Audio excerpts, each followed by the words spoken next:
Hello, Sopite ho. Galang umapat. Singka bayar dong mihim matam ce abang yengin.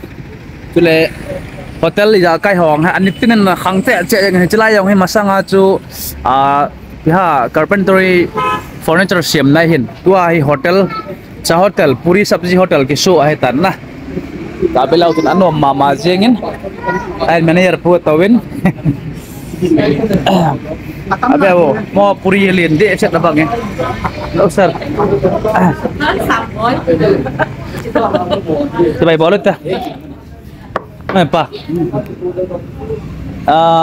Puri sabji hi emite hin. Chi piu khat ini aja ngokat ahin. Lang kitchen lang ga veo. Ang tui sap lai omen, lain bos no kitungin. Mo ha na va sel ding alien. Nyau cha ti de du te hi tapon. Nong teng lau ong thật đang step chung hàng nó tàu yên thế rồi.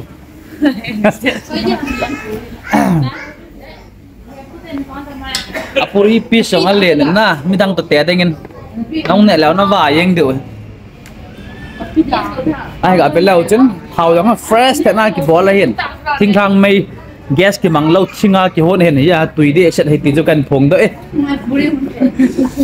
Apuri tang nuang hat thiam the yang na mun tang awang India met ta kilo yang chi ama tawang ham bem pil yang alum dung zu ya cha hai puri hoi ja na zo ha thang pia cheng som man ding awang lien thau hay là may lo top bằng yang cha dong hi tui chi hin so pete ho ga bela aje chu chinga ki hon phot chu tui dậy sắt lẹ vàng lại hiện nguồn năng bảo mình là cái tông in áp bill lên với pa mystery tôi puri sabji này họ chắc là gạo bên cái lại hiện hotel chụp cái dẫn thếอย่างงี้men đột bằng giá hiện na xuân không cây cái hồng gì bung dắt chân nó hâm bơi những cả bung dắt những cả bung lia pat nên là alang 430 chân cái hồng hay thì chân hết được hay gil nong chop đun mà la purin cả cái lao anh này yang thế GP du dan pi lao cái chai yang sum polo hon na GP accept na ok chakon bet thada này tàu tên hay chứ South Indian pe chakon này hiện chai ton nó ki va be set gì đâu ấy vanga size liền Japan này bên chính là pe đều hay valing lang nga mi thôi mình shop gì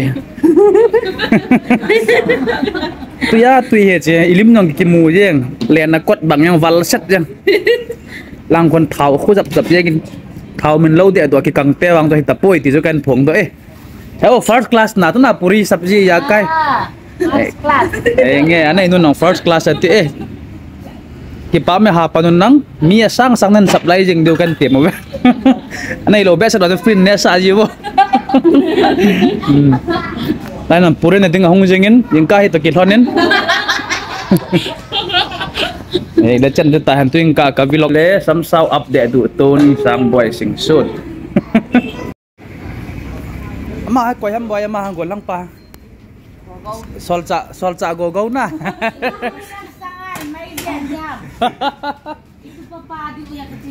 itu padi uzo chona karas go cái chuyện là sol cha pol le sol cha go kan ti manen li dem go ni